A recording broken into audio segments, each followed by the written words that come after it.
Baik, terima kasih Bang Vito. Assalamualaikum warahmatullahi wabarakatuh. Kami dari kelompok 2 akan mempresentasikan mengenai hak masyarakat hukum adat di bidang kehutanan. Saya sendiri, Sandi Prasetya, bersama teman-teman saya, Feli Nabila, Hesna Widya Mayasari, dan Ira Supana Alasar. Yang pertama, masyarakat hukum adat. Masyarakat hukum adat sendiri atau MHA dalam presentasi ini kami sebut merupakan salah satu objek hukum negara yang diakui dalam Undang-Undang 1945 dan berbagai peraturan perundang-undangan. MAH memiliki hubungan multidimensi dengan tanah dan wilayahnya. Bagi MHH, tanah bukan sekedar sumber ekonomi, tanah merupakan bagian tidak terpisahkan dari keseluruhan kehidupan masyarakat hukum adat. Beragam ritual adat dilaksanakan sebagai wujud relasi spiritual mereka dengan alam, termasuk hutan. Lalu pada pasal 18B ayat 2 bab 4 tentang pemerintahan daerah Undang-Undang 1945 menyatakan negara mengakui dan menghormati kesatuan-kesatuan masyarakat hukum adat beserta hak-hak tradisionalnya sepanjang masih hidup dan sesuai dengan perkembangan masyarakat dan prinsip negara kesatuan Republik Indonesia yang diakui dalam Undang-Undang. Selanjutnya Baik, dilanjutkan di Mbak sini Feli. ada hak masyarakat adat yang satu menguasai, mengetahui, mengelola dan memanfaatkan ruang hidup atau wilayah adatnya beserta segala sumber daya alam yang ada di dalamnya. Dua, menjalankan hukum adat dan kelembagaan adat. Tiga, menjalankan dan mengembangkan tradisi, pengetahuan, identitas budaya dan bahasa. Empat, menganut dan menjalankan agama secara kepercayaannya. Lima, mendapatkan layanan-layanan pembangunan termasuk kesehatan dan pendidikan. Enam, lingkungan hidup yang baik dan sehat.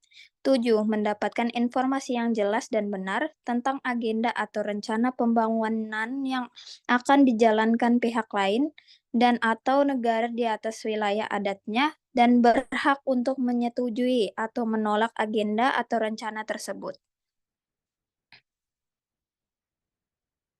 Selanjutnya, pelaksanaan hak-hak masyarakat adat juga selaras dengan standar HAM internasional dan tetap menghormati hak dan kebebasan orang lain. Hak-hak ini melekat pada masyarakat adat dan sesuai konstitusi Indonesia yang seharusnya dilaksanakan negara. Masyarakat juga memiliki hak atas hak ulayat, yang menurut hukum adat dimiliki oleh masyarakat hukum adat atas wilayah tertentu yang merupakan lingkungan warganya.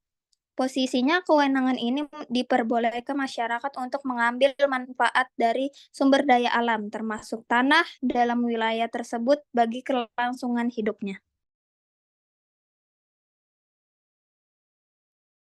Lanjut, kontribusi masyarakat adat. Masyarakat adat berkontribusi terhadap pelestarian lingkungan, pertumbuhan ekonomi, dan pengembangan sosial dan budaya. Pertama, pelestarian lingkungan dan perekonomian yang mandiri dan berkelanjutan melalui tata kelola dalam alam berdasarkan kearifan lokal. Menurut riset Aman pada 2018, nilai ekonomi pengelolaan sumber daya alam di 6 wilayah adat menghasilkan 159,21 miliar per tahun dan nilai jasa lingkungan mencapai 170 miliar per tahun. Kemudian yang kedua, menjaga alam, menangkal bencana, menjaga kedaulatan pangan. Masyarakat adat memiliki kontribusi yang besar dalam menjaga kelestarian hutan tanah. 50 juta hektar setara 51% hutan dikelola masyarakat adat dan 40 juta hektar di antaranya terjaga dengan sangat baik. Lanjut.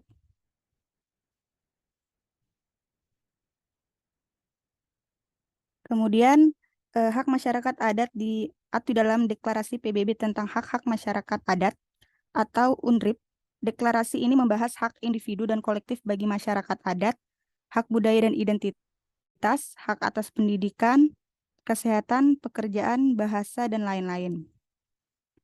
Konvensi ILO nomor 69 tahun 1989 pasal 3, masyarakat adat juga berhak menikmati hak mereka sebagai manusia dan kebebasan yang bersifat mendasar tanpa halangan atau diskriminasi, termasuk untuk bebas dari diskriminasi terhadap anggota masyarakat adat yang laki-laki maupun perempuan. Sayangnya Indonesia belum meratifikasi konvensi ini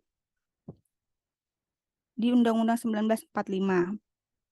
Pasal 18B ayat 2, negara mengakui dan menghormati keberadaan masyarakat adat dan hak-hak tradisionalnya sepanjang masih hidup dan sesuai dengan perkembangan masyarakat dan prinsip negara kesatuan Republik Indonesia yang diakui dalam Undang-Undang.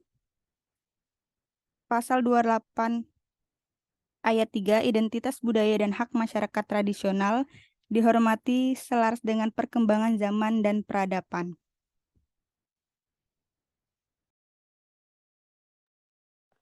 Selanjutnya, hak masyarakat adat yang masih belum terpenuhi.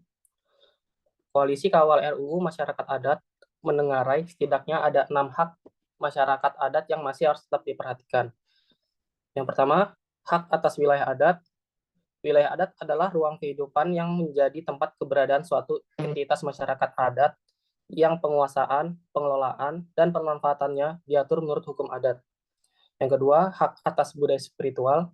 Dalam pengertian hukum, dinyatakan sebagai identitas budaya masyarakat adat, sedangkan dalam pengertian sosial antropologi adalah kearifan lokal. Yang ketiga, hak perempuan adat.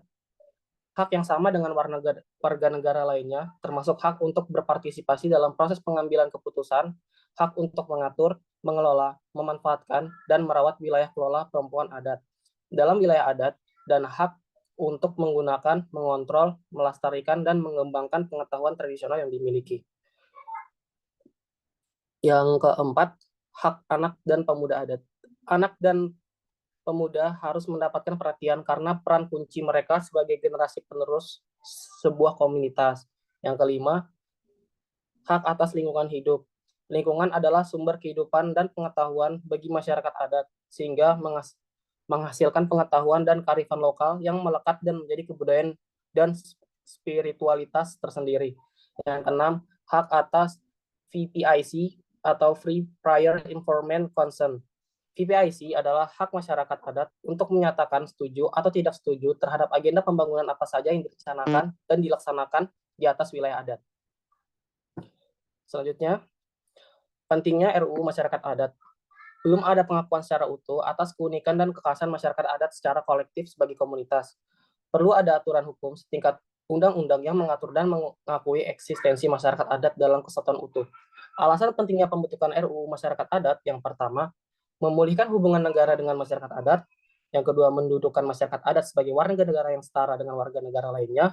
Yang ketiga, melindungi masyarakat adat agar bisa hidup aman, tumbuh dan berkembang sebagai kelompok masyarakat sesuai harkat dan martabat kemanusiaannya, serta bebas dari diskriminasi dan kekerasan. Yang keempat, memberikan kepastian hukum bagi masyarakat adat dalam rangka menikmati haknya. Yang kelima, menjadi dasar bagi pemerintah dalam melaksanakan pemulihan hak masyarakat adat, pemberdayaan, penyelesaian konflik, dan penyelenggaraan program-program pembangunan. Sekian presentasi dari kelompok 2. Jika ada kelompok yang ingin mengajukan pertanyaan, dipersilakan. Saya mau bertanya, Pak Yudana dari kelompok 4.